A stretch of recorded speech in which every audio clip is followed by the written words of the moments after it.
Hi అండి. Oil లేకుండా సమోసాని deep fry చేయకుండా ఈజీగా చేసుకోవచ్చు. చాలా హెల్తీ రెసిపీ. దీని ప్రాసెస్ కూడా చాలా సింపుల్. పిల్లలకి కూడా చాలా ఇష్టంగా తింటారు. ఫస్ట్ ఒక ప్యాన్లో ఆయిల్ తీసుకొని పోపులు, అలాగే ఉల్లిపాయలు, సన్నగా తరిగిన పచ్చిమిర్చి, కొంచెం కరివేపాకు కూడా వేసుకొని బాగా ఫ్రై చేయండి.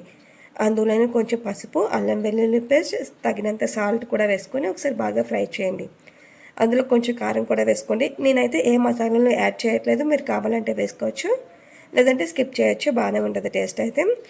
ఆ తర్వాత ఉడకబెట్టిన క్యారెట్ ముక్కలు చిన్న చిన్న ముక్కలుగా కట్ చేసుకొని ఒకసారి బాగా ఫ్రై చేసుకున్నాను. ఆ తర్వాత ఉడకబెట్టిన బంగాళదుంపలను కూడా ఇలా స్మాష్ చేసుకుంటూ వేసుకోండి. ఇలా బంగాళదుంప క్యారెట్ వేయడం వల్ల మంచి టేస్ట్ వస్తుంది, అలాగే బాగుంటుంది కూడా రెసిపీ అనేది. ఆ తర్వాత స్టవ్ ఆఫ్ చేసుకొని పక్కన పెట్టుకోండి.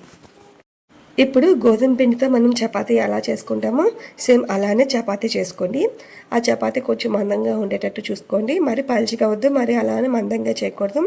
అలా చేసుకున్న తర్వాత ఇలాగ నేను వీడియోలో చూపిస్తున్న విధంగా కట్ చేసుకోండి. ఇలా కట్ చేసుకున్న చపాతీని 2 ముక్కలుగా కట్ చేసుకున్నాం కదా, అందులో స్టఫింగ్ వేసుకోండి. ఉల్లిపాయ, బంగాళదుంప, అలాగే క్యారెట్ స్టఫింగ్ వేసుకొని మనం సమోసా షేప్లో పెట్టుకోవచ్చు.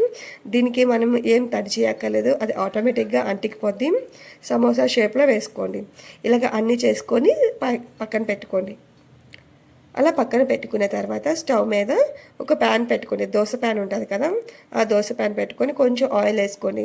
ఎక్కువ ఆయిల్ వేసుకోవద్దు, మనం చపాతీ ఎలా ఫ్రై చేసుకుంటామో అలానే ఆయిల్ వేసుకోండి. అలా ఆయిల్ వేసుకున్న తర్వాత మనం ఆల్రెడీ ఫ్రై చేసుకోవడానికి పెట్టుకున్నాం కదా సమోసా అనేది రెడీగా, ఆ సమోసాలు కూడా పెట్టుకోండి. అలా మీ దగ్గర ఉన్న సమోసాలను పెట్టుకొని మీడియం ఫ్లేమ్లో ఒక 2 మినిట్స్ ఉంచారంటే బాగా ఫ్రై అయిపోతాయి. ఎందుకంటే చపాతీ కదా, ఫాస్ట్గా ఫ్రై అయిపోతాయి.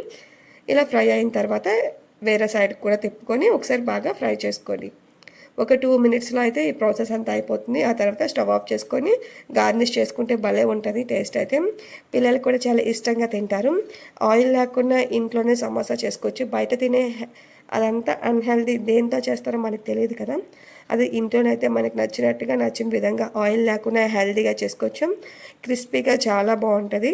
ఒకసారి మీరు కూడా ట్రై చేసి మీ పిల్లలకి పెట్టండి. ఈ వీడియో నచ్చితే లైక్ చేసి, షేర్ చేసి, అలాగే సబ్స్క్రైబ్